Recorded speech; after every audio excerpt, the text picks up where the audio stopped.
What's up, everybody? Welcome to another episode of Coffeez for Closers. This man needs no introduction, but I'm going to do one anyway. Today we have an extraordinary guest whose achievements span across the music, gaming, and business worlds. He's a Grammy-nominated, multi-platinum music producer, author, entrepreneur, and motivational speaker. As the former VP of Business Development at FaZe Clan, co-founder of Xset, and a C-suite executive in multiple companies, he's built multiple multi-million-dollar startups. A creative visionary, brand builder, he's known for integrating culture and creating meaningful, successful collaborations. Please join me in welcoming the one, the only, Grammy-nominated Mr. Clinton Sparks. We don't have no audience here? Like, damn, if I had someone that big on my show, Yeah. I gotta need to have an audience here. I know, it sounded... It's funny, no matter how, first of all, this sounds like, it would sound like it was Wikipedia. Is this the Wikipedia podcast? Man, your Wikipedia is amazing, by the way. Well, and it's funny you say that, because I'm sitting here thinking, like, I gotta fix it. It's not good enough. It's funny, no matter how many people give you intros, there's always, like, little things that are not completely accurate, and you don't want to call people out on it, but then, like, it's later on, someone's like, well, you said this. And I was like, I didn't say that. The host said that. You know what I mean? Like, when, you know what I mean? So, you got to fix things, whatever. Anyways, thank you so much for having me. I appreciate that grandioso intro. By the way, Was it all accurate, by the way? Mostly. But am I in this camera? At the beginning, we were just talking regular, just talking like this.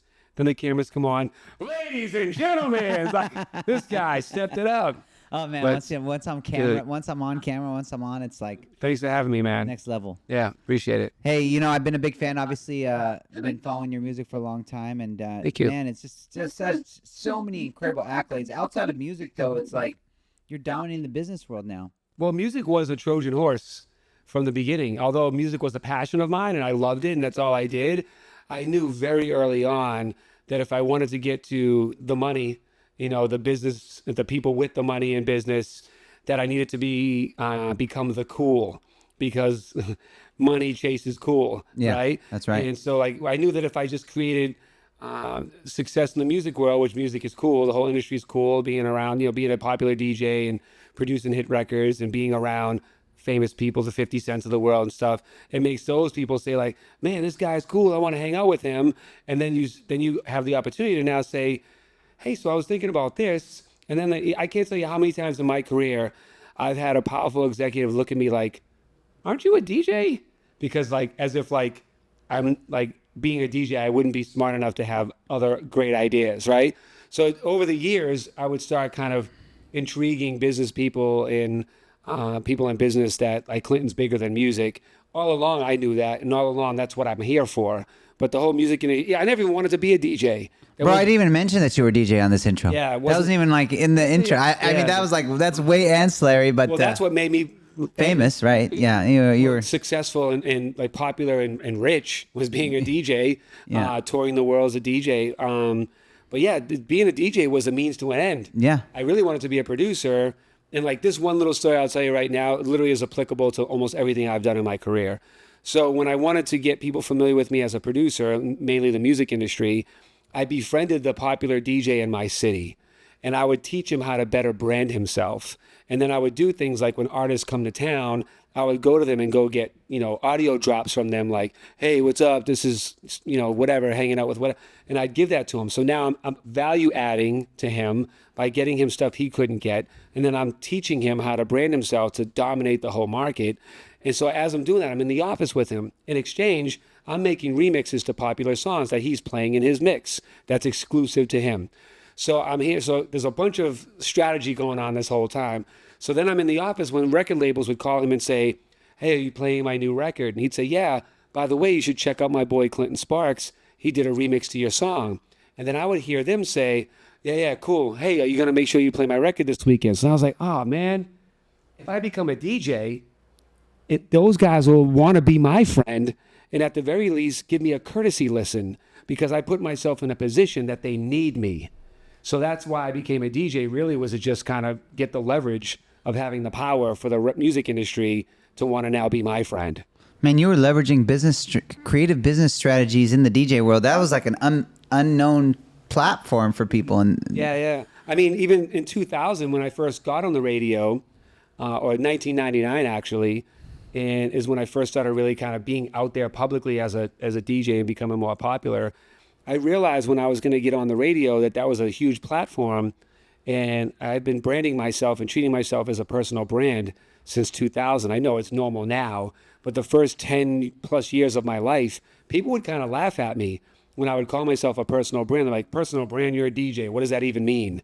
Right? And like, so I was Clinton Sparks, get familiar. That was my tagline. What does every successful company have? A great tagline. Yeah. So when I started, I was like, sat in my room for hours just jotting down different ideas of what's a good line? What's a good tagline? And I remember I wrote Get Familiar and I kept coming back to it. And I was like, man, there's nothing better than that. That's me coming on the radio saying, Get Familiar, brand new Busta Rhymes. Or, yo, this 50 Cent, you need to get familiar with my boy Clinton Sparks. Or, Get Familiar, this weekend we're going to be at this party. Like, it's just basically saying, come. Or you need to know about this. So that's great. No better tagline, right? So I trademarked it back then. I still have a trademark now. But I knew early on that, like, if you wanted to become a successful brand, you needed to have a tagline, but you also needed to treat yourself like a corporation. And I've been doing that from the beginning. And that's how I started doing as the DJ thing. I was saying, what does great companies do? Provide value, solve a problem, or do things that somebody else can't do. So that's what I started doing to get my way to become a DJ. Man, I got so many questions to ask you, and we're really trying to push the personal brand idea into a mortgage loan officer, because eMortgage Capital, we're the back end ecosystem for 1,000 loan officers, and portraying the idea of personal brand. And I'm hoping all of them are listening to this podcast now, because it's like you're the brand. Wait, is this live? This is live. This isn't pre-recorded. No. This is live. Come on. All right, keep going. We're live right now. We're live on. We're gonna go live then too. We got 5.5 million followers across all platforms, bro. All right. Well, now we're gonna go. We're going live on Clinton Sparks channel now. Let's go, baby. Let's go. We're live. We're live on Insta. We're live on Kick. We're live on Twitch. We're live on Snapchat. Get familiar. Let's get familiar. We're live on Get TikTok. familiar with us. We're live on every platform. Now here we go. Let's go. Coffeez for Closers, baby. So I like to start now. We haven't even started the podcast. Oh, we go live yet? Okay. There we go. Oh, there we go. Doesn't matter. We ain't gotta wait for me. We'll start with the opening question. I like to start every podcast with the same question. I ask everyone. I close out with the same question. So basically, you're not original and unique. It's the same question. No. This is just something everybody likes to know. What is your Clinton Sparks, your morning routine every morning? What do you do? I make my kids breakfast. Probably change my son's diaper, and then I make a smoothie. Nice. Every morning. Every single morning. See, everybody's got a morning routine. Everybody wants to know what. Well, that's after. If it's a morning, I go to the gym, which I have a gym at my home. So I get up at 5 o'clock, 5:30, go to the gym, respond to some emails, text, maybe write a caption for my Instagram, and then I make the kids breakfast and have a smoothie. There we go. See, yeah, that very similar. Me and you were talking earlier, and you said, you dropped how much weight? A ton of weight, and back in. Like 50 pounds. 50 pounds? Yeah. And what was the catalyst for you to drop 50 pounds? And you look great, by the way. You're super lean. Well, when I got on E! News, man, we're not really getting much here. When I got on E! News in 2008, I was hired to be the music guy on E! News from a guy named Ben Lyons, who was the movie guy and would interview actors and like review movies on the network. So I had befriended him, and then he called me one day and he said, hey, would you want to be the music guy on E! News on the E! channel? And I was like, you mean like Hollywood Paris Hilton E? Because I'm a hip hop head, right? So that's not really my world at the time. So he's like, yeah, and he laughed, and I was like, yeah, I guess. And the reason why I said I guess is because even throughout high school, I was doing Jackass shit before Jackass the movie was the show, right, on MTV. So I was always like a clown and a ham for the camera. I would skip classes and just go to the fire station and do tours with a video camera, or pretend like I work at the supermarket, like meat market, until I got thrown out, and like pranking people on the streets. So when he asked me to come do that, I was like, yeah, that'll be fun. So I flew out to Hollywood, and I went out 3 different times, and there wasn't even an audition or an interview. It was literally they mic'd me up, and I just went live on stage and did the part. And then after like the 3rd time, I was like, guys, am I hired? And then they're like, yeah, we'll send you a contract. And so anyways, when I seen myself on TV the first time, prior to that, I'm just a hip hop guy making beats for rappers, and like nobody until 50 Cent in hip hop, no one really cared about physique or working out. 50 Cent is what changed everybody saying, Yeah. man, we need to start looking good. Prior to that, everybody wore like, basketball jerseys and football jerseys and big white T-shirts. So we were just eating bad food all the time and just making music. So when I see myself on television for the first time, I was like, man, I look like a slob. So that now, prior to that, I have a wicked sweet tooth.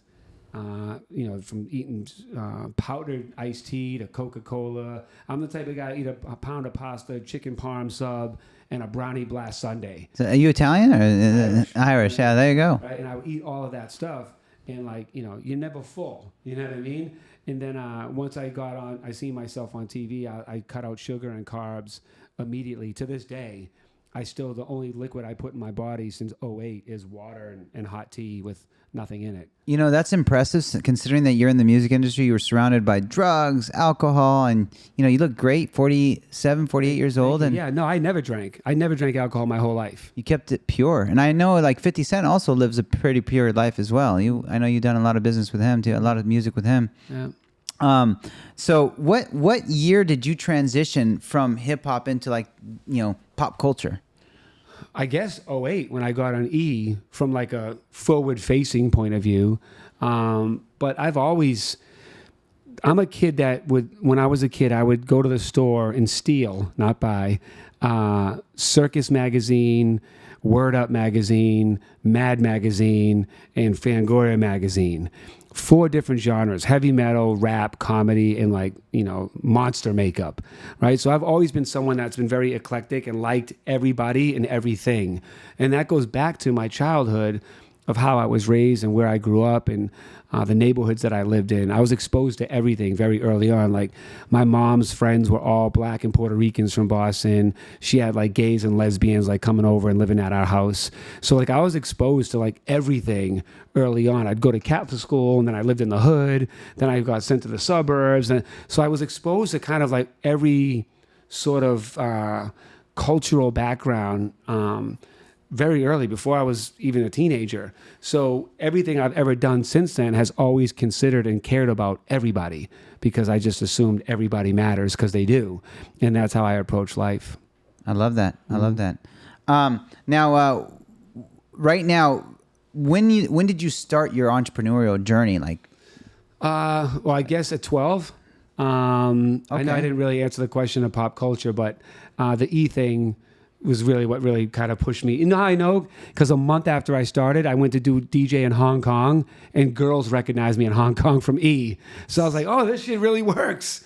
So about 12 years old, my mom helped me start my first company. It was called Rent-A-Teen, which sounds weird today. But back then... Nothing sounds weird today. Well, in the 80s, basically it was a Rent-A-Teen. And what I would do is I'd get all the teenagers in my neighborhood, and I'd hire them all to go take out the trash, clean people's houses, shovel their snow, clean their cars, go grocery shopping for all the old folks around our neighborhood and stuff. That's like Uber delivery now. Yeah, and I'd take a nick from every kid that I hired. So it's amazing. I understood infrastructure, management, sales, marketing, and then also margins. Very early on. You could start that now and make it an app. But Rent-A-Teen would mean a whole different thing nowadays. Oh, yeah, with employment law, you can't do it. Yeah, it'd be weird. In California, no, not even the possible. The title's just weird. You know what I mean? But back then it was it was more pure in the 80s. I'm going to rent a teen to do this work for me, to help out the teen and make some money. Yeah. So you started your own business at 12 years old. Then when was the next business you started? Well, really, I guess it would be me, the business of me, which is where I made most of my money. Personal brand. Yeah. Most people don't even... right now, people have a hard time digesting personal brand. Well, that's because, I think a lot of reasons why people do is ego and greed. Those are the two things that get in the way of everything, cause a problem for everybody, whether it's a personal relationship, whether it's a business. Because I think a lot of people, when they're building a personal brand right now, most people aren't honest with themselves of who they are. Right. because most people don't know who they are, right? So they take on a facade or a persona that they think they should be, or that's going to make them money, or that's going to get them clout, or that somebody else that's successful is doing. So they're just trying to follow in the footsteps of that person. And it's not authentic or real to them, which is why it's difficult for them to build a brand, because it's not really something solid you're building on top of. It's like building a building on top of a soft-ass foundation, right? And like, you can't be fake for long. We're all going to sniff you out. Everybody knows, and from the way you talk, from your body language, at least real motherfuckers know. You know what I mean? So real recognize real. We all know that saying, right?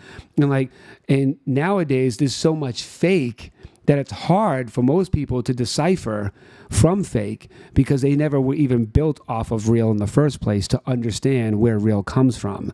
So, I mean, I think that's a big reason why a lot of people don't know how to build their own personal brands, because they don't know who they are and they don't know what they want to be, or they want to be everything to everybody, right? And they don't understand that's not how you build a brand. It starts off with deciding who you want to be, building your life by design, not by circumstance. You don't become something because I didn't have money, because my father beat me, because my mother was an alcoholic. You become something solid by deciding what you want to be and then making a plan on how you're going to become that person. Once you decide that who you're going to be and you work to get there, and then you get there, which, by the way, doesn't happen overnight. It takes a long time to really identify and build a solid you, because you don't even know at first, especially when you're young. You think you know things, you think you know who you are, you think you know who you want to be, and you think you know where to go get all the information. But you're never done growing or being solid. That's right. But there is a point where you know who you are. There is a point where you're confident in who you are.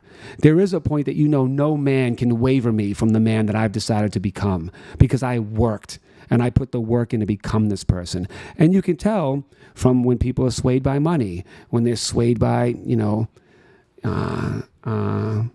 worldly things. Ass. Yeah. You know what I mean? Like, whatever it is, right? Things that will make them, will he cheat on his wife if he's in the position? Will he cheat? Will he rob his friend? Will he take more money? All of those things, like when you know that you've built a you that you would never do that shit under no circumstances, then once you decide who you want to be, nobody should ever be able to waver you from who you are. And if they're able to, then you didn't build a solid you yet, because their word is stronger than yours, or whatever they brought to you, like, took you off of what you thought that you were. So that's, to me, the reason why I've been able to build such a solid brand is because, one, the life that I grew up in. Two, I intentionally built my life by design. I knew exactly who I wanted to be, and even more important, who I didn't want to be. And it's really easy to identify that, because all you have to do is look at the world. Look at who sucks. Look at who made you feel like shit. Look at who's doing bad out here to these other people. Listen to women talk about what they don't like about their husband or men. Listen to employees talk about what a shitty employee is. All the answers are right in your face if you just shut up and listen to it. But people spend too much time chasing answers for questions in places that's not where you're going to get the answer.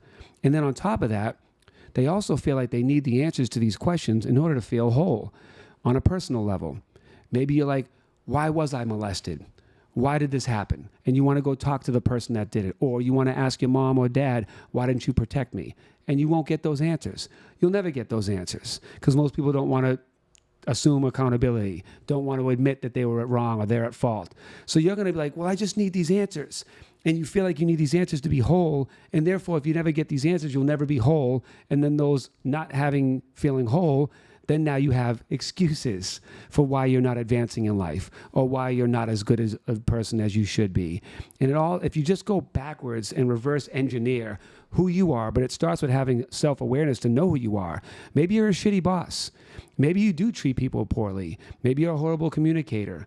Maybe you're greedy. Maybe your ego does get in the way of your decision making. But it takes you, and only you, to really sit in a room and identify, like, man, why do people not like me? Or why did this thing not work? Or why does my wife always get pissed at me? But people don't do that because they find excuses that deflect looking internally within themselves to see what they contribute. Now, me, personally, this is what worked for me. Since I was young, I've always thought, first and foremost, shit, what am I doing wrong here? What did I say that caused this? What am I not understanding? What can I say better? I'd never been like, well, if they listen better, well, if they didn't do that, because you're always responsible somewhat. And also, if you want to be a leader, or a boss, the best way to do that is to assume responsibility for everything that goes wrong. And the best part about that, the benefit of assuming responsibility, is now guess who gets to fix it? Yeah. You, right? A lot of people have problems with internalizing that, and blaming themselves. Everybody's a finger pointer. Nobody's a thumb pointer.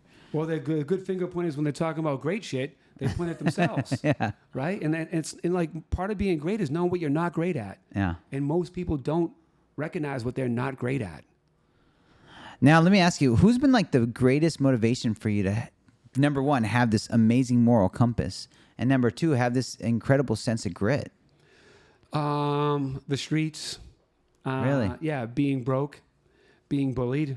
Probably my absent father played a big role because, again, going back to the philosophy I was just saying, I knew how I felt by my father not showing up. So I knew I would never do that. You know what I mean? So like, it's, again, the answers are right there. How did I feel? You see people who's like, let's say they were beat by their dad, and now they turn around and beat their kid. And then you give them the excuse, well, that's all he knows. That's what he grew up getting from his dad. Then you fucking know better, because you know you didn't like it, and you know that you're fucked up because of it. So why are you going to fuck somebody else up now because of you being fucked up?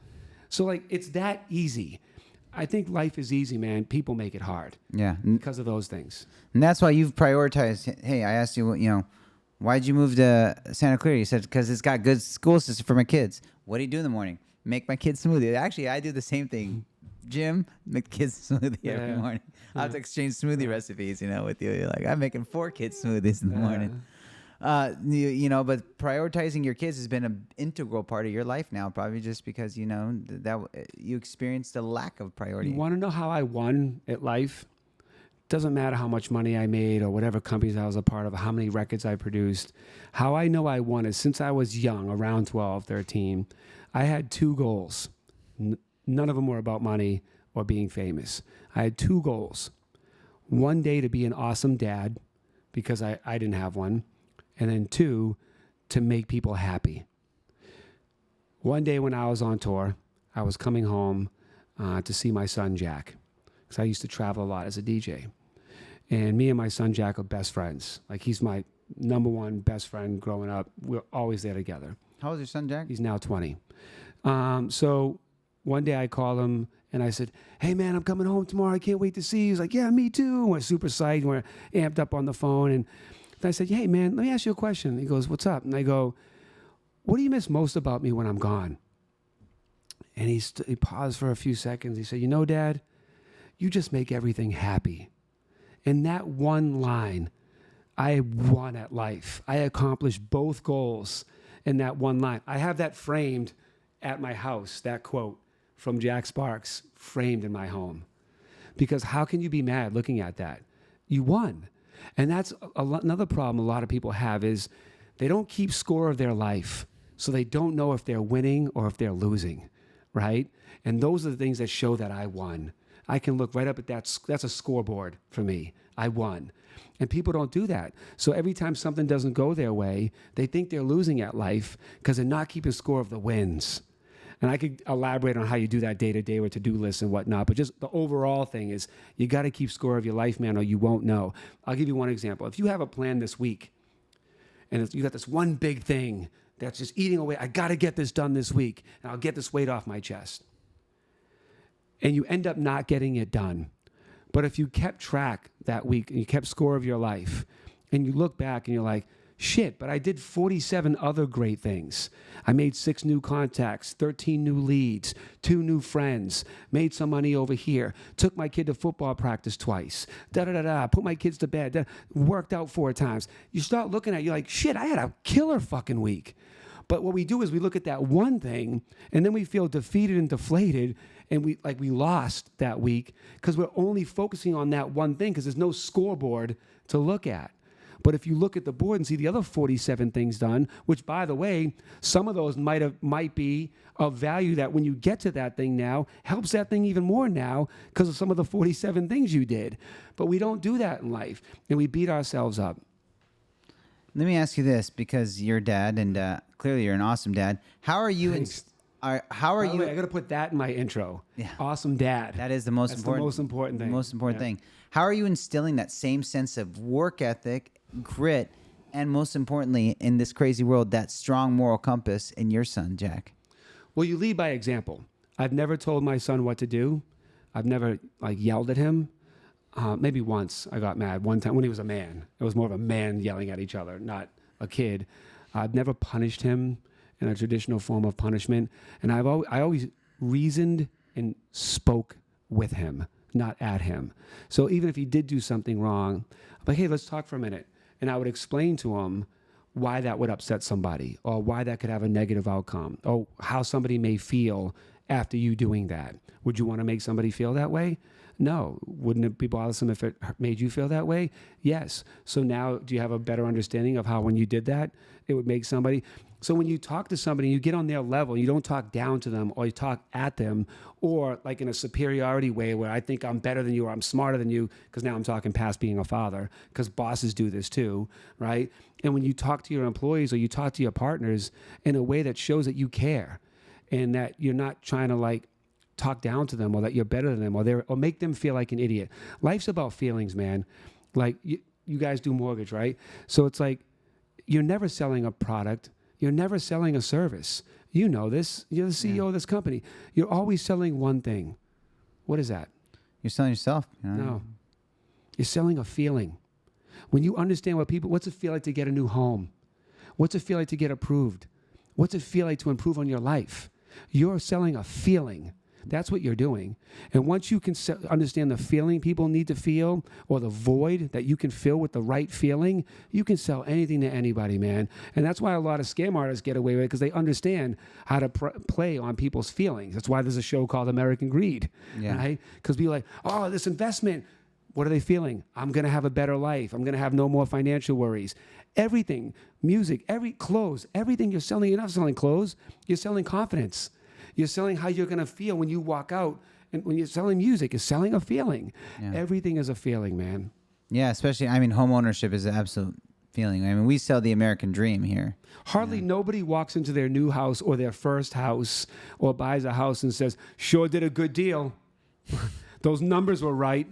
Nobody does that. Yeah. They walk in, can you believe this is our home? Yeah. Can you believe we made this happen? Can you believe that Joe helped us make this happen? You gave them a feeling. Yeah.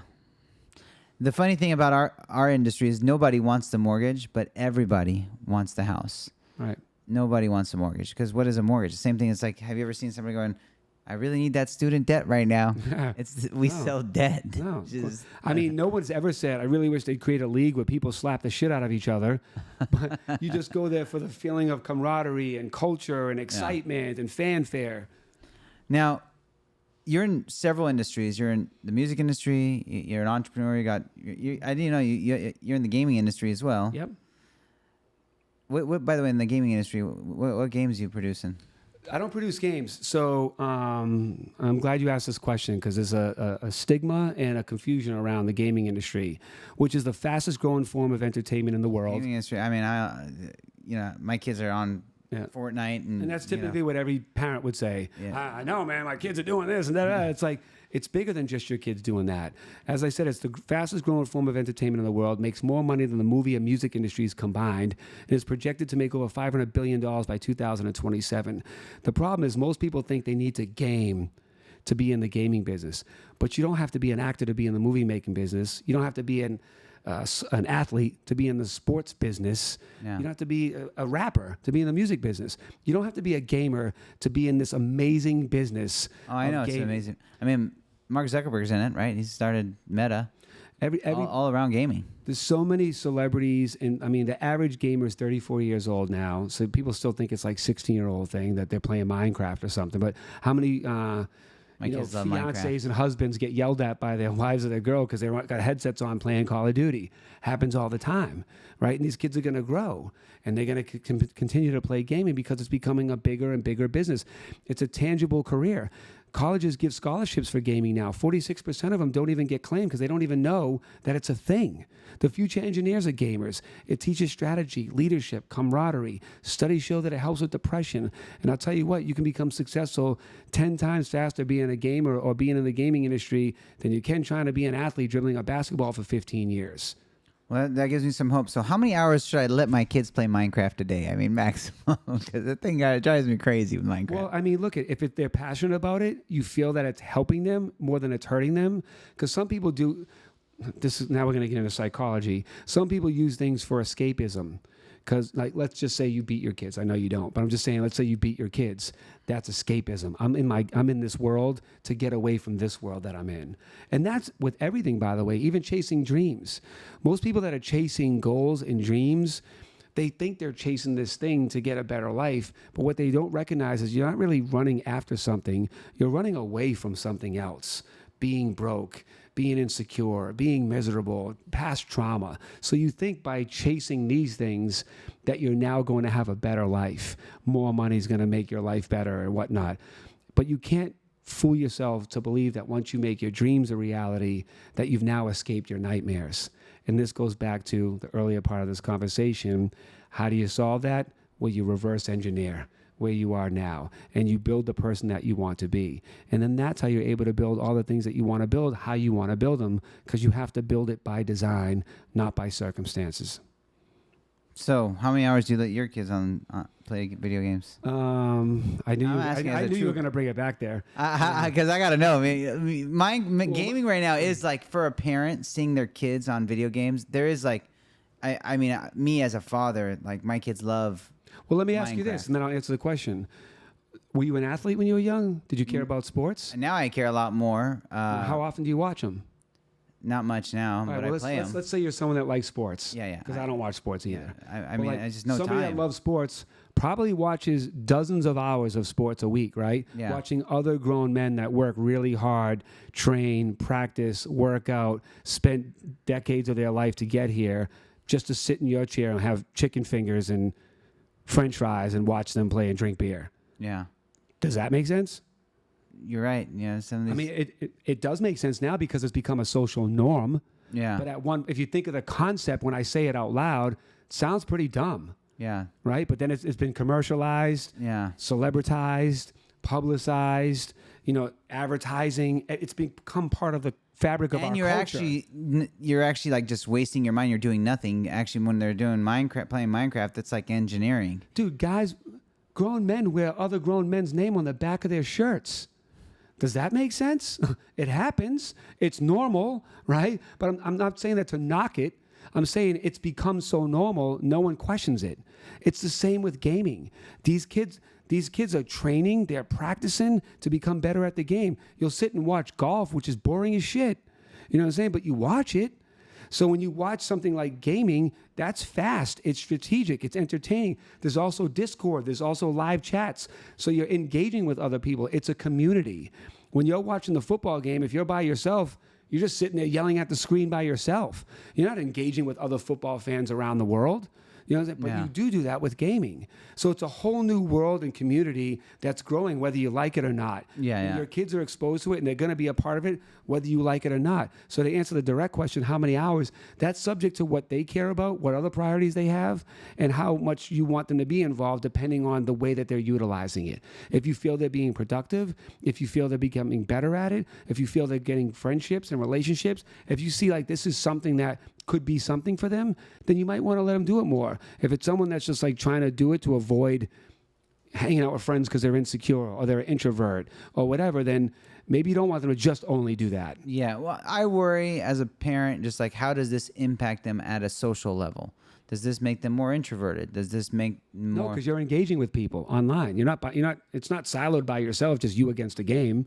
Yeah. You're Well, talking and sometimes on playing with other Minecraft they're people. playing by themselves or But whatever. they can, but there's also other people within Minecraft. Yeah. And there's a huge community. Like I said, there's over 3 billion gamers around the world. It's already making hundreds of billions of dollars. It's not slowing down. Yeah. It's No, only growing. it's scaling like so crazy. this is the next generation. Yeah. So there's going to be like your kid might grow up and have a company like you, but it's developing new games or it's managing new gamers. Like that, it's going to be just as equivalent as a typical traditional sport right now. No, it but is bigger already, yeah. because it's global. Yeah. Like when you look at football, it's one sport, one season, one region. This is all sports all year in the globe, from India to Asia to South America, North America, Europe, Middle East, India. Everyone games. They don't all watch football. You're right. You're right. They're all playing Minecraft though. Right? They're all playing Fortnite, Roblox. Billion-dollar game. Yeah, I'm spending $100 a week on Roblox. Right. And like, look, there's another thing. If you're not going to a game to watch a team, where are you buying a jersey? You're not sitting in your living room. Oh, I think I'll buy a Los Angeles Chargers shirt right now on my TV. Doesn't happen. But it can with games. So Yeah. it's a very, very big business. You're like, oh, I want to wear those sneakers while I'm running around this field. It's a huge business, man. So what is your role in gaming? So FaZe Clan was the first company I was a part of in gaming. I'm not sure if you know who they are, but they became the biggest esports organization in the world. We took them to a $2 billion IPO. Started with a bunch of popular kids online that were known for trick shooting, playing Call of Duty. And, I went there with my other team, a bunch of other people, when they were just popular kids online, no business model, no revenue drivers. I brought everybody from Offset, Pitbull, Sway Lee, Yo Gotti, DJ Paul, Little Yachty, Troy Carter, all these fascinating names into it. Then we brought NFL champion, Bear Brick, Beats by Dre, that then made that the most cultural juggernaut in gaming. You own FaZe Clan? No. I was the VP of business development. So the company I owned, then I founded with my partners, I founded another esports organization called XSET, which we made that the fastest growing, most diverse and inclusive gaming organization. And then I resigned from founding that to my new company, which I'm the CEO of, and yes, I do own, which is going to become the NFL, WWE, UFC of gaming. I'm building the biggest global league. What is it? What's it called? Global Gaming League. Nice. FaZe Clan, that's FaZe Rug owns that, right? He's a member, yes. Okay. Yep. Yeah, I mean, he's one of the biggest YouTubers on the planet. So then you understand what caliber of company that I helped build. Yeah, that's amazing. Yeah. That's And amazing. now, you see, that went to a $2 billion IPO. What I'm building now is going to be 10 times bigger than that. Really? Wow. That was a team. What do you think makes more money? The the Florida league. Panthers or the NFL? Right, of course. Yeah. Right. Well, let me see if my kids can play in that league with. Well, that's the whole point of building this, is to bring parents in, to make them understand, to create another league that kids can aspire to be a part of, parents can support, because it's so much cheaper, faster, and safer for your kid to become an athlete in the gaming industry than it is in sports. We know how many more injuries are happening in sports, and the reality of them becoming a professional NFL or NBA player is, I forget the stats, but it's like so hard. Yeah. It's a fraction of a fraction of a fraction of 1%. There's a kid that we signed in my last organization from Atlanta whose family was behind in bills 7 months. They were about to get their house repossessed. He asked his mother to rent him a gaming console. She did. He turned around and won $150,000 in Fortnite and saved their lives. Those narratives are not being told. When you're from the hood like me, you look at sports and music as a way out. Gaming is a third vertical that nobody's talking about. Most people from the hood don't even know that this is a thing or how to get the money or where to get the money. We all know gaming's big and we all play it. We know there's a big audience, but nobody understands the business of it. I do, because I've built entertainment, cultural, music, gaming brands for the past 20 years. I know how to bring them all together, commercialize it, publicize it, celebritize it, and turn it into something that's authentic and maintains the integrity of traditional sports, but also brings the entertainment and celebrity value that nobody else has done or could do the way that I'm going to do it. You're gonna go big. I mean, when is this all going? It's already live, I'm assuming now. I've already raised millions. We've already got a bunch of celebrities involved, got a powerful leadership team, and we'll be announcing exactly what this is and who's involved in the next few months. What games are going to be involved in this? It's the first multi-title So you got gaming league in Fortnite, the you world. got Roblox, you got all Pac-Man, Donkey Kong, Street Fighter, everything. everything. Man, I still play games with my kids too. You know, I'm like, But imagine now there's Not a doing league it. that plays games that you played when you were a kid. How much more would you be interested to play or watch with your kids now? oh yeah, no, I know. Get familiar. I mean, that's right, baby. We're getting familiar today. We're connecting cultures, building international bridges, uplifting underserved communities, and closing age gaps all in one. The closing the age gaps is huge because one of the biggest things parents struggle with is connecting with their kids now. And there's that stigma with gaming. And one of the biggest things I connect with my kids other than sports is hey, let's play Nintendo together. Yep. Because I don't play Minecraft. Right. You know, I don't play Fortnite either. Right. It's not your speed. Yeah, it's not my speed, but he'll play Street Fighter and he'll play Donkey Kong with me. Right. Of course. So we have a stand-up arcade at my house that has 200 old school games in it.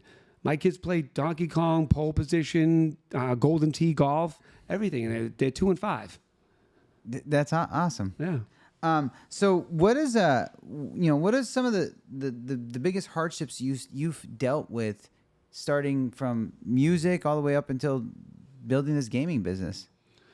I would say the biggest hurdle that I've consistently had to jump over throughout my career is convincing people the right thing that they should be doing for them. That's probably been the only hurdle, because I haven't really had any other problems. And how do you continue to foster talent within your organizations, especially with these like gnarly narratives that people have in their minds? Well, I mean, look, when you own a big company like yourself, you're always going to step on landmines. No matter how much due diligence you do and how great your intuition is, you're going to step on a landmine here and there. But paying attention, everything goes back to caring, right? So when you part of caring is paying attention and listening to any and everybody. So that's how I discover talent in places that most people wouldn't discover them, because they're not even looking there, because they think you got to graduate from an Ivy League school or make this much money or have sold 3 companies or sit at the beach and make 10 million in passive income and like whatever all this bullshit that you hear on the internet is. It's like, man, talent is everywhere, and the smart people look in other places that most people don't look, because they're looking at a resume. I'm looking at results.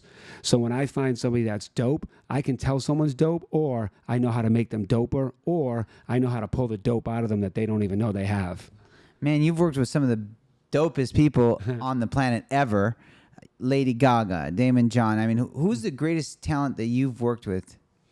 Well, that's tough because everyone's talented. Okay, one of your favorites. That is unfair. I would say T-Pain is insanely talented and gifted in like multiple levels. Not just like a good songwriter, not just a good producer, not just a good singer. I only know him as a singer. Yeah, like that. He's part of my company. He's one of my partners in the Global Gaming League. Because, again, back to my point, I seen the brilliance in his brain. Let's be real. The average person, and T-Pain will tell you this, the average person that's in a corporate America that's building businesses would look at T-Pain for T-Pain the artist. Let's pay him for the cultural currency he can bring us, for the celebrity value of being T-Pain, right? But his brain, watching how he's done what he's done over the years, becoming immensely popular in the gaming industry in a way that nobody else has done. He's probably the most popular musician that's crossed over to gaming, that's monetized it and made it both operating businesses that's monetizable. And he's the greatest at it. There's some other people like T Grizzly and whatnot, but T-Pain is by far the biggest, most successful musician that's went into the gaming space and learned how to turn them both into businesses, right? And build a big audience around it.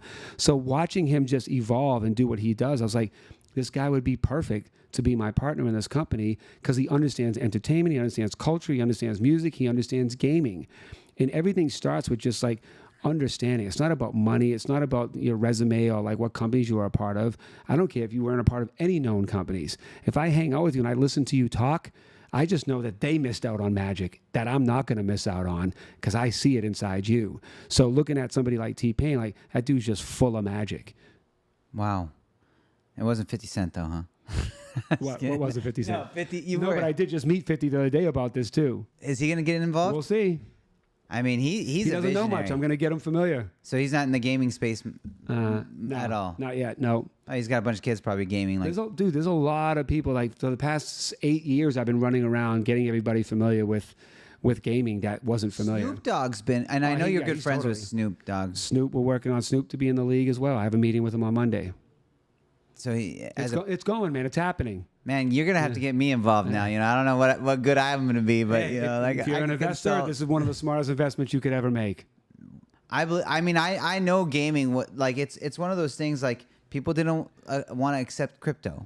People don't want to accept like social media. Still, a lot of people are like, you know. And I'm on every social media platforms that people like adults like you and I are like. You're on Snapchat? Like, what the hell are you doing on Snapchat? Like, that's where the youth are. You know, like, if you're marketing to 50-year-olds, you're not marketing. Well, the thing with crypto, for example, you brought, it's it's too foreign and too complex to understand for the average person. Yeah. So social media, it's typically older people that don't understand it, right? Because they're like, I don't even know how to post on here. How do I find this thing on my phone? So you're talking about like older folks, right?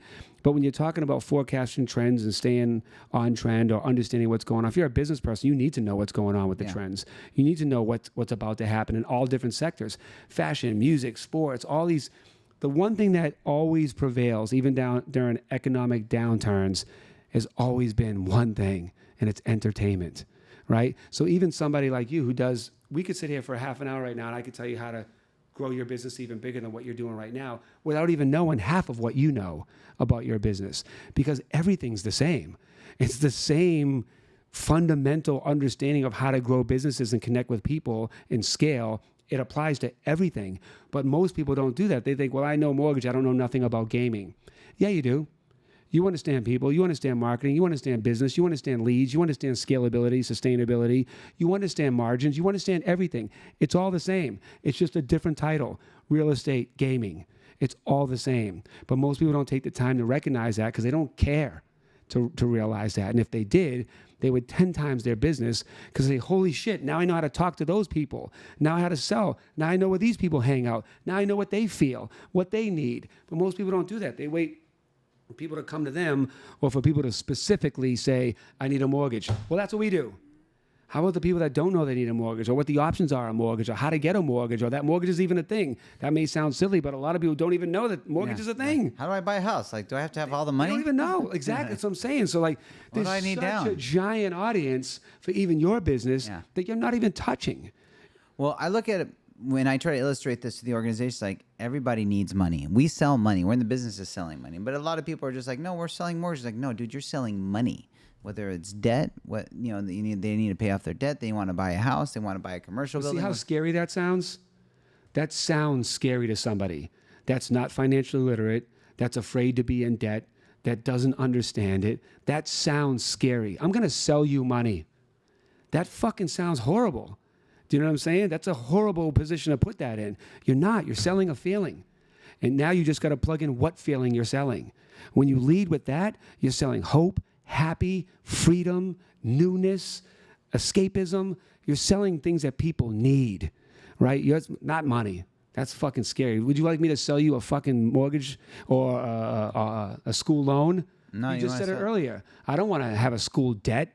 No, you want the house. You're selling intelligence. Yeah. You're selling all of those things. Now you start thinking like, I don't even care if I got to fucking pay it back because I'm going to get this fucking awesome thing that I know that I need. And that feeling is going to now encourage me to do these awesome things that I can do, right? So that's the whole point of selling, I guess. Yeah, well, that's, man, you need to come in and do the conference and speak at EMC Connect and tell these guys like really how to sell what they do.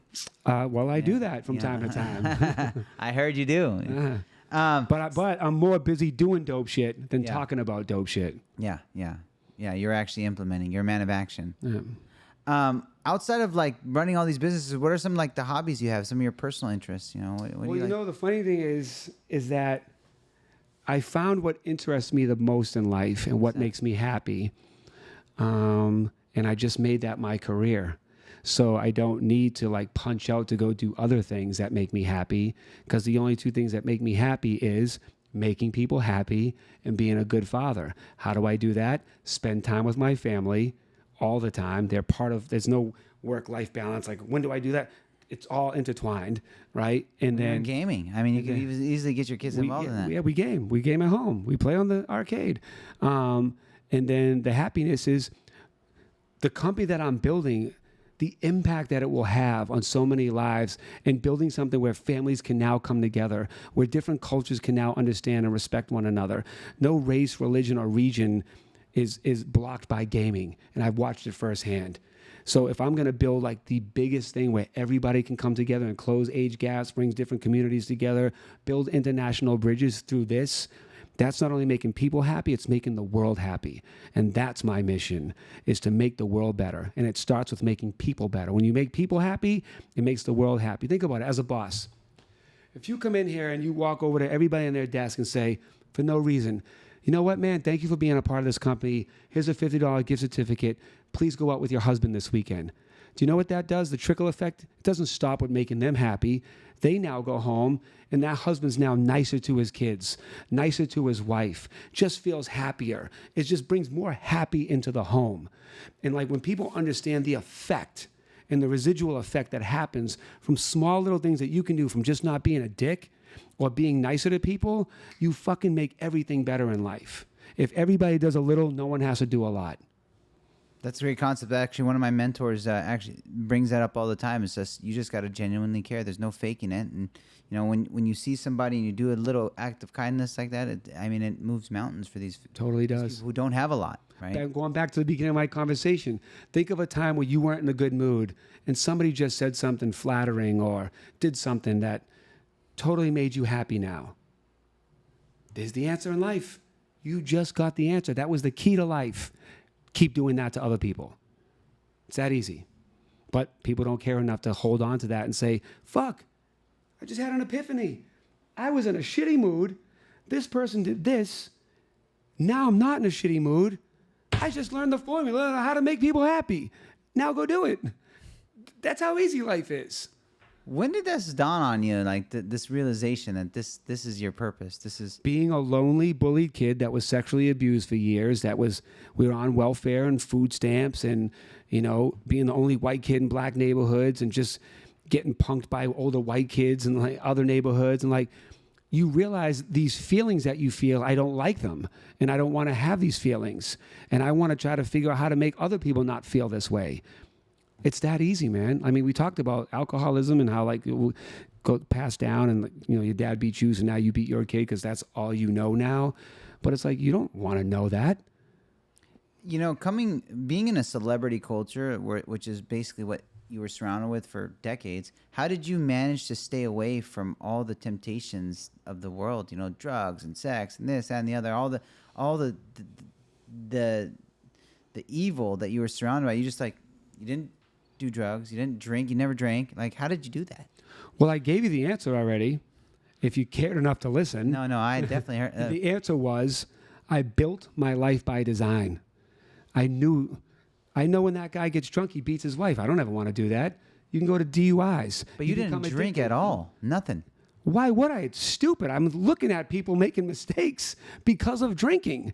Why would I do that? If a cigarette pack says you're going to get cancer if you smoke these, why would I do that? You're not going to eat rat poison because it says you'll die. Yeah. I'm not going to go have sex not wearing a condom randomly, promiscuously, when I know there's a thing called AIDS and herpes. Why would I do that? It makes no sense. The answers to life are right there. Don't be a fucking idiot. Just listen. It's that easy. So it's just building my life by design. I knew I didn't want to do this. I wanted to be a good dad. I wanted to be a good husband. I wanted to be a hard worker. I wanted people to welcome me back to what they just hired me to do. I wanted people to pay me more. I wanted people to be pleasant to deal with me. I wanted to be invited places. So I built myself to be the guy that doesn't do drugs, that doesn't do this, that isn't shady, that would never fucking sell somebody out, that is trustworthy, that's going to show up when he says he's going to show up, means what he says and says what he means. It's really easy, man. Yeah, but By the way, I was just fucking with you on the you weren't listening to me thing. No. I don't want you to think I was serious. Yeah, but That's Boston, by the way. No, I can tell you're an East Coaster. No, but you know, it's important for people to hear this because, you know, people slip very, very easily in a culture that's because they didn't build a solid them. Because back to my original point, if you don't know who you are, people think they know who they are. You have to fucking figure out who you are, and then you have to build who you want to be. Because you're probably not. When people say, "Oh, if he can do it, I can do it too," that's not true. Fuck out of here. Because we came from the same neighborhood, just because we were both broke. Just because we both look the same, it doesn't mean anything. It doesn't mean anything, man. Just because we're from the same place, I did it, you can do it too. You don't know the work that I put in. Yeah. You don't know the care that I put in. I'm just using me. I mean, but you outworked everybody. No, not just me, but anybody. For instance, right. If you could do it, so can this guy. You don't know what sacrifices he made. You don't know where he came from. You don't know where his grind comes from. You don't know if he was beat up or molested or whatever it was. You don't know if he has rich parents. You don't know if he has a connection. You don't know if like it was fucking easy for him or it was hard for them. It's not the same for everybody. And you don't need to worry about anybody. Dude, you shouldn't compete with other people, man. You should only compete with yourself. And here's why. when you compete with other people, you're only aiming to be their best, which may never be as good as your best. But you'll never know unless you take the time to build the best you by design. It's that easy, man. Man, is there a book called Best You by Design? My new book is called Built by Design. Really? Yeah. You got a book coming out? Yeah. Built by Design? Yeah, not by circumstance. Dude, that's gonna be a good book. Yeah, I like wasn't that. sure if I was gonna make that the title. That's a great title. All right. A bunch of people said it is. I was still on the fence. What makes you on the fence about that title? Because I don't know. Because again, marketing. When you walk by, you have to just see it while walking by in an airport. That's for me. And if you look at it, you say built by design. What does that mean? Construction working? Does that mean da-da-da? So it doesn't clearly say this is how it's going to make you a better you. This is how to get the fuck out of your own way and stop letting bullshit from your past stop you from being awesome. It doesn't really say that when you look at the cover. That's my hesitation for that title. Although everyone loves the title. Yeah, the title Built by Design or whatever I just Not said. by circumstance. Yeah.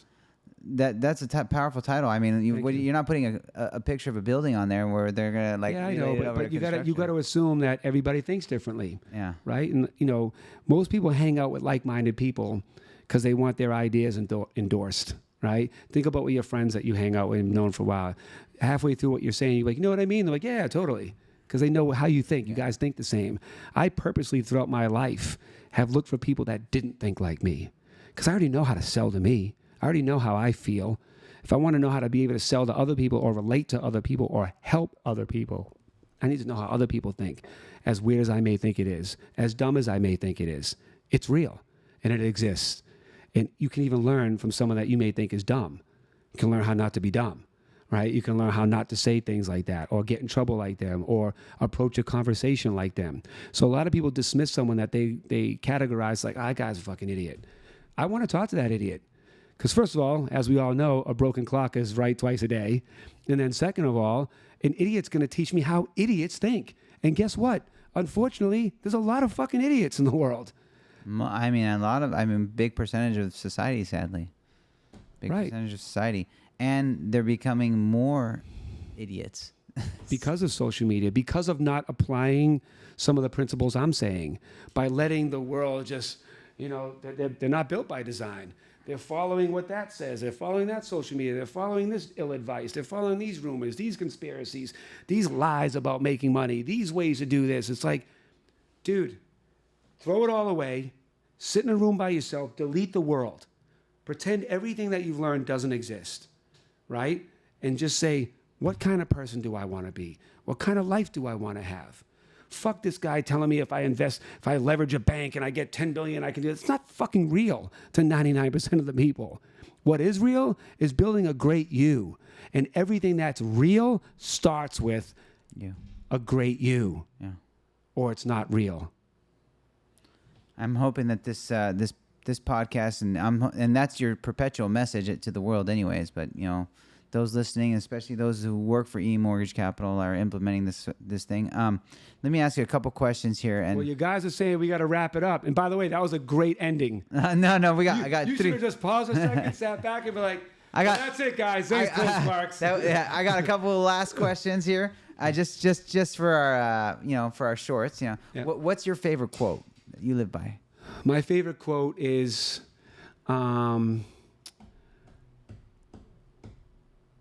Probably one of my own quotes. What is it? Which is, and I've said a couple of my own quotes here, but don't fool yourself to believe that once you escape your nightmares, no. Don't fool yourself to believe that once you make your dreams a reality, that you've now escaped your nightmares. I like that. I got a better one. Ask me again. What's your favorite quote? My favorite quote is one of my own, which is, you should only compete with yourself and not compete with others. Because when you compete with others, you're only aiming to be their best, which may never be as good as your best. I love that quote, by the way. Thank you. And then what's the best piece of advice you've ever received? Best piece of advice I ever received is everything will work out in the end. If it didn't work out, then it's not the end. Man, you're just dropping beats right now. I don't know where I heard that from, by the way. That's a great one, too. And then what do you think the most painful thing is that you've ever been told? The most painful thing I've ever been told. Good question. Never got that one. Most painful thing. Oh, Dad, I'm moving out. My 19-year-old moved out like 6 months ago. Oh, And he was like, I'm going to move out. And I was like, wait, what? where'd he go? Just downtown LA.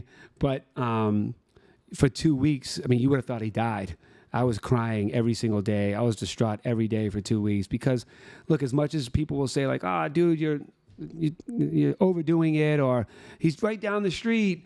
What you don't understand, especially if you don't have kids that moved out, is, especially me and my son being best friends, we came up together through so much that there's no more good morning hugs. There's no more going to bed hugs. There's no more like making breakfast for him. Say, hey, man, I made you breakfast. Or, hey, want to go chill in the jacuzzi? Or want to watch a movie together? Or want to take a ride? Like, that doesn't exist anymore. And, now I'm fortunate enough to just be, a small piece of my son's life, when at one point I was my son's life. So, like, it hurts a lot. It feels like somebody died, because really an era died that you can never get back. How old are your kids? 10, 9, 4, and 3. Yeah, so you got all that to look forward to. You're welcome. I got a 2 and a 5-year-old. I'm gonna have to go through this shit again. Maybe it won't be as hard the second and third time, but man, I got to tell you, man, people thought my son died. How sad I was, and That sounds like it that sucks. yeah, it does suck. And he's your best friend. You were talking about him, raving about him. Yeah, like look, and I don't even tell him these things. He doesn't know how. Probably listening right now. No, he doesn't. He doesn't know how messed up I am, because I don't want to give him that burden to feel bad. I want him to thrive. Yeah. I want him to live his life. And I wrote a song when he was like 6 years old that was about this very moment, about letting him go when you need to fly, and stop the show if you need to cry. I have a whole song, and now I had to live it when I sang it, and it sucked. And you kind of like manifested it. Yeah. Well, I mean, it's going to happen, assuming he doesn't die. God be with him, man. Yeah. Always protect Thank you so him, much. and, Thank you. And you're an awesome father, raised great kids. And I can only hope and pray that I raise kids like you. Oh, that's the best compliment I could ever get, a father compliment, because I put a lot of work into everything, but that's the thing that like brings me the most pride, to look at my kids, and when I see people compliment them, or when I see them like figuring things out, or when I just see them doing the right thing by other people. And like my 2-year-old hasn't really got there yet, but my 5-year-old's already following in my 20-year-old's footsteps of just being a good person, and has a Boston sarcastic sense of humor at 5 years old already. So that's awesome. You got all Boston. You got the humor, the sarcasm, but then you got keeping people honest and doing the right thing, all like in one trait. Let me ask you this: what do you think the most popular business principle is that you've implemented in your business? Is your book? I'm deeply listening here. Okay. The best business advice principle or mindset that you implement in your business right now. Well, I know I'm going to sound like a broken record, but it's not something I do in business that it didn't stem from what I do in my life. So all my businesses are just a carbon copy or a reflection of what I built me to be. So I'll tell you, how about this? I'll tell you what I tell my company. There's no room for water cooler talk. There's no room for talking shit about each other. There's no room for creating problems or tension in this company. If there's a problem or you don't like something with somebody, you approach them. If you don't like or you feel awkward doing that, come to me, we'll do it together. If you feel the need to talk shit or start creating cliques within the company, there's no room for you here in this company. So I'll tell you, that's one principle that I have within my company. Why? Because I want happiness, and it's my job to defend happy. So if I'm going to create happy, I must defend it too. Amazing. And this just because my team wanted me to ask you this. Right. What do you think the most monumental relationship is that you've made outside of Jack? Oh, I assume, What's the most I assume monumental? you meant celebrity. Do you mean celebrity? Yeah. Or? What's the most monumental celebrity relationship or relationship in general? I mean, I've seen you with Relationship in general would be my son Jack. Jack, but outside of Jack. My partner Kamau, who I produced all of my big records with, and we share life philosophies together for 20 years. We'll be in the studio, and for like 3, 4, or 5 hours of our session, we're just talking about life and working and navigating and working through theories and like, why do people do this? And, you know, why does our wife do this? And then we talk it out. We don't gossip and complain. We try to understand and fix and philosophize. Is that a right word? Philosophize better ways of navigating and handling things. So I would say he's my most profound, meaningful relationship outside of my wife. Excellent. And 2 last questions I'm asking. This is a 3-pronged question. What's a personal goal that you have for yourself, a business goal that you have for the business, and a family goal that you have for the family? They're all the same, making them happy and healthy. And awesome. That's it. And then last question, I end with this question with everybody. Okay. When you're in front of the pearly gates, what do you think God's going to tell you? Good job, man. Proud of you. You know, I knew from the bottom of my heart that that's going to be the answer. Mm. And I know that God's going to also do the same, say the same. God Well, you know, bless you. I'll tell you, just on that note, I believe, because of, you know, the first half of my life is a lot of, you know, shit I had to go through. And whoever's listening, whether it's God or whatever energy is the thing that you kind of look to, I believe, I don't mean to get too spiritual on this moment, but like, I believe that because I know who I was, where I came from, what I am, and what I do now, it was almost like, look, man, I'm going to put you through shit. I'm going to give you a shitty life, and I'm going to test you over and over and over again. But I'm going to give you the strength to go through it, because when you go through it, you're going to have powers and an understanding to then go out and help all those other people that don't understand it. So I would go through being molested again. I would go through being lonely, bullied, homeless, all of it again, if I knew I could be the man that I am today, because I like the man that I am today, because I'm built by design, not by circumstances. Love it. Love it. You've been an absolute blessing, man. God Thanks, bless man. you, Thank your you for having family. me. Thank you for coming on this show. And by the way, anyone watching live right now, follow me at Clinton Sparks. If you like what I had to say, Yeah. I give a lot of game and positive messages every day. Yeah. So before we end, how's everyone?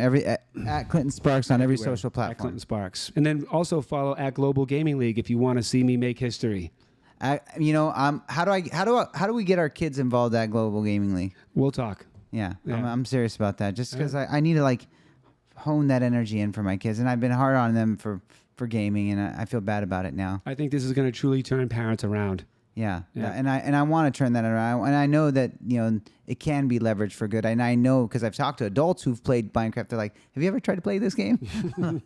Like, this is a hard game." Yeah. So. Yeah. Well, thank you so much for having me, God brother. bless you, man. Thank you. Appreciate it. All right. Thanks everybody for watching. Gotta At keep Clinton this Sparks. mug? Yeah, we got a brand new one for you at the in a Yes, box. I love mugs. Yeah. No, this is even on the show. We got, and we need to get some signed merch from you too. Awesome. See you guys. Thank you guys.